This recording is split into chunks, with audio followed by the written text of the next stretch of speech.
నమ్మకం అమ్మ లాంటిది. మా మీద మీ నమ్మకం మిమ్మల్ని తప్పకుండా అమ్మని చేస్తుంది.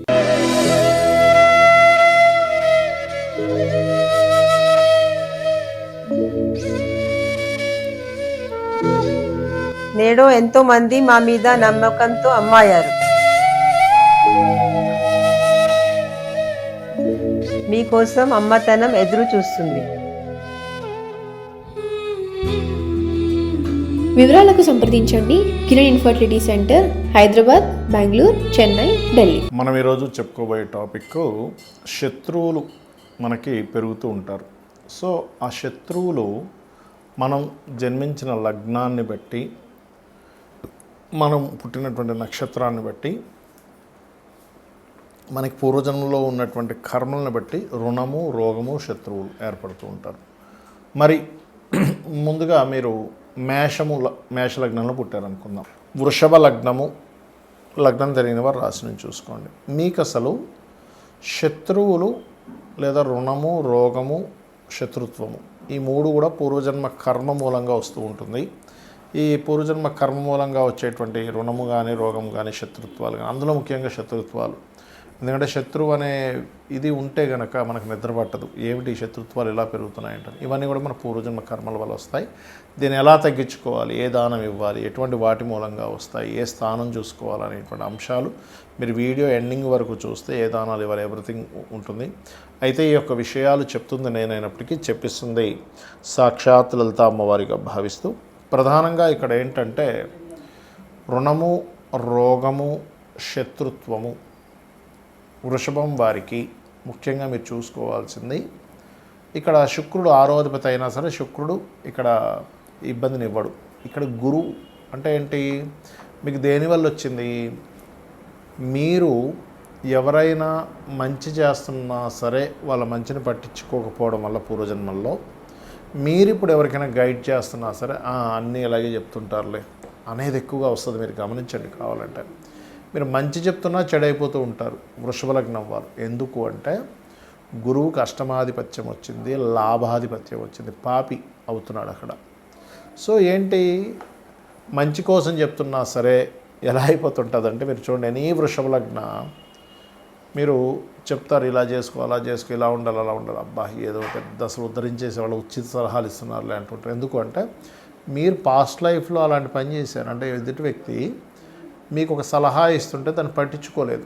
అందుకని ఈ జన్మలో ఇగ్నోరెన్స్ అనేది జరుగుతుంటుంది. లేదా మిమ్మల్ని మిస్గైడ్ చేసేవాళ్ళు ఉంటారు గురువుల రూపంలో, అది కూడా జరుగుతుంది సమ్ టైమ్స్.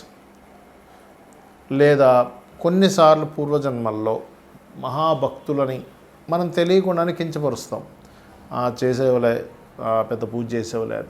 అప్పుడు ఏమైపోద్ది, అందుకే మనకి ఎప్పుడు శాస్త్రాల్లో ఏం చెప్తుంటారంటే, ఎప్పుడు కూడా దేవతని దేవత పెద్దగా పట్టించుకొని దేవతా భక్తుడిని అంటే మాత్రం దేవత ఊరుకోదట. సో దేవతా శాపాలు ఉంటాయి సర్వసాధారణంగా వృషభం వారికి. అందుకని మీరు ఏం చేయాలంటే ఇక్కడ శనగలు ఎక్కువగా దానంగా ఇస్తూ ఉండాలి. అలాగే గోవులకి అరటికాయలు తినిపిస్తూ ఉండండి. దక్షిణామూర్తి యొక్క స్తోత్ర పఠనం చేయండి. మెయిన్గా దక్షిణామూర్తి యొక్క స్తోత్ర పఠనం. అలాగే దిగంబర శ్రీ పాదవల్లభ దిగంబర ఎక్కువగా గోసేవలు చేయడం. వీలైతే మీకు దగ్గరలో టెంపుల్స్ ఉన్నట్లయితే ఆ టెంపుల్స్లో పసుపు, గంధము ఆలయంలో వాడుకోవడానికి ఇవ్వండి. ఖచ్చితంగా మీకు మార్పు అనేటువంటిది జరుగుతుంది. అయితే ఇక్కడ ఏంటంటే ఒక్కొక్క లగ్నానికి కొన్నిసార్లు 6th హౌస్ అయితే, కొన్నిసార్లు 11th హౌస్, కొన్నిసార్లు 2 హౌజెస్ అని చెప్పాను. ఇక్కడ 6వ అధిపతి అయితే డైరెక్ట్గా మనం లగ్నం నుంచి లెక్క పెట్టుకొని 6వ స్థానం ఎవరో దానికి దానం ఇచ్చేస్తాము.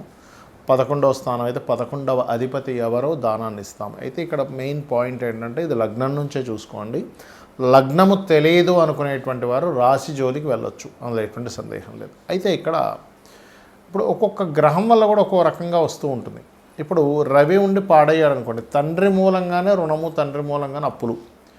అదే రవి ఉండి బాగున్నాడు, ఎగ్జాల్టెడ్ హౌస్ అయింది అది. అంటే ఉదాహరణకి ఎలా అంటే ఇప్పుడు వృశ్చిక లగ్నం అయింది అనుకోండి, వృశ్చిక లగ్నానికి 6th హౌస్లో రవి ఈజ్ ఎగ్జాల్టెడ్, పాడవలేదు. అప్పుడేమవుతుంది, ఆయన వల్లనే మీకు బాగుంటుంది కూడా లైఫ్. అంటే ఆయన సపోర్ట్ వల్లే బాగుంటుంది. ఇక్కడ ఎంతసేపు రుణము అంటే మనం రుణపడి ఉన్నామా, మనకు రుణపడి ఉన్నారా ఈజ్ మోస్ట్ ఇంపార్టెంట్ థింగ్. ఇలా ఎప్పుడైతే మనకి రుణపడి ఉన్నారు అనేటువంటిది ఎగ్జాల్టెడ్ ప్లానెట్స్ వల్ల వస్తాయి. ఎప్పుడైతే ఇప్పుడు ఎగ్జాంపుల్ అదే శని ఉన్నాడు అనుకోండి, వృశ్చిక లగ్నానికి 6లో శని ఉన్నాడు అనుకోండి, పని వాళ్ళు అంటే వీళ్ళ కింద వర్క్ చేసేటువంటి వర్కర్స్ వల్ల వీళ్ళు ఎక్కువ స్ట్రెస్ అవుతూ ఉంటారు. వాళ్ళ వల్ల ఇలా అవ్వడం, డిస్టర్బెన్సెస్ అవ్వడం, ఇవన్నీ కూడా జరుగుతూ ఉంటాయి అట్లా.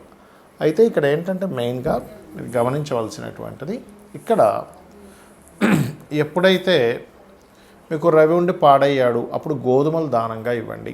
కేజీంబావు గోధుమలు, రెడ్ కలర్ క్లాత్. ఫస్ట్ అయితే 7 వీక్స్ ఇవ్వండి. వీలైనంత మటుకు సూర్య ఆలయాలకు వెళ్ళండి. తండ్రి యొక్క బ్లెస్సింగ్స్ తీసుకోండి. ఎందుకంటే వాళ్ళతోనే గొడవలు కూడా ఉంటాయి, వాళ్ళతోనే వాళ్ళ మూలంగానే లేదా వాళ్ళ బంధువర్గం మూలంగానే వస్తూ ఉంటుంది. అయితే బంధువర్గం మూలంగా రావాలంటే ఎక్కువగా బుధుడు పాడవాలి 6వ స్థానంలో.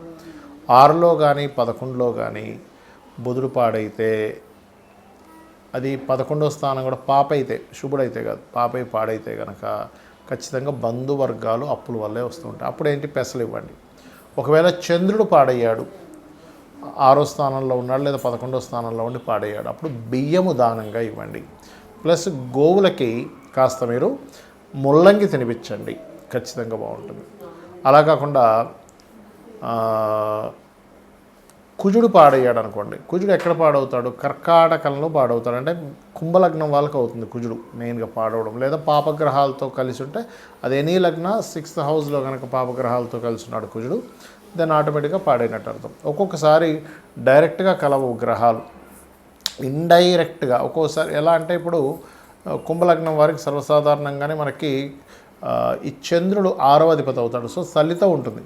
కానీ సమ్టైమ్స్ ఆ చంద్రుడు చూడడానికి బాగానే ఉన్నాడు కదా అనిపిస్తుంది, కానీ దృష్టి కూడా ఉంటుంది. అంటే ఇక్కడ మనం కన్సిడర్ చేయాల్సింది ఏంటంటే దృష్టి ఎలా ఉంది, దాని మీద గోచారం యొక్క గ్రహాల యొక్క స్థితి ఎలా ఉంది ఈజ్ మోస్ట్ ఇంపార్టెంట్, గుర్తుపెట్టుకోండి. ఈ రకంగా చూసుకోవాలి.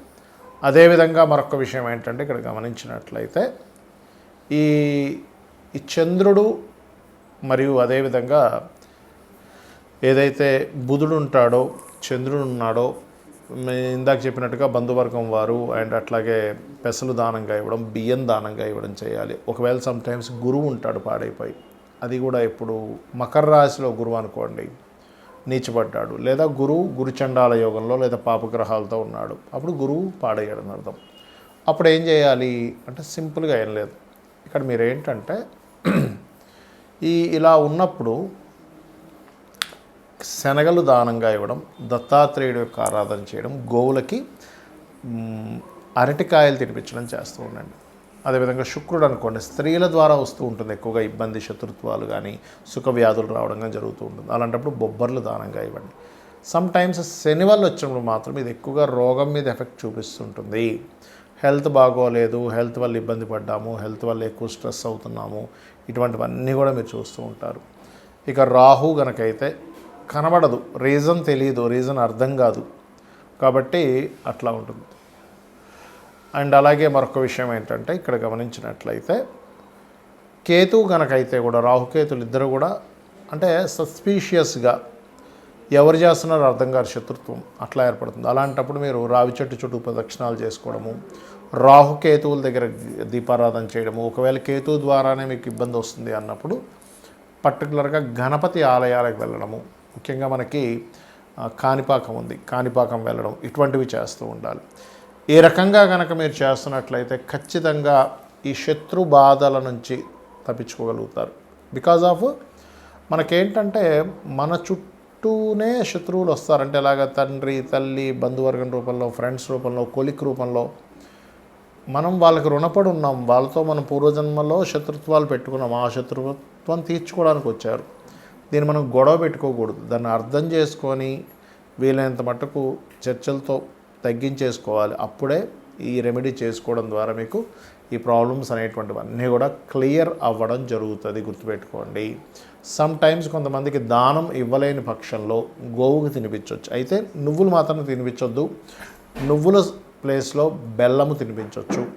కొన్నిసార్లు తల్లిదండ్రులు ఇవ్వచ్చు ఈ దానాలు పిల్లల విషయంలో, అంటే పిల్లలకి హెల్త్ ఇష్యూ బాగాలేదు, తల్లిదండ్రులు ఇవ్వచ్చు, పిల్లలకి శత్రుత్వాలు పెరుగుతున్నాయి, తల్లిదండ్రులు ఇవ్వచ్చు. బట్ ఇక్కడ ఏంటంటే దీనికి మంత్రం కూడా ఉంటుంది. ఓం కర్పూర వీటి కామోద సమాకర్ష దిగంతరాయ నమః అని చేసుకోండి. అదేవిధంగా తూర్పు వైపు ఇంట్లో లైట్ గ్రీన్ కలర్ తూర్పు వైపు వేసి అక్కడ రాముడి యొక్క పట్టాభిషేకం బొమ్మ గనక పెట్టినట్లయితే ఖచ్చితంగా మీకు ఈ శత్రు సంబంధించిన విషయాలని కూడా తగ్గుతాయి. శ్రీమాత్రే నమః.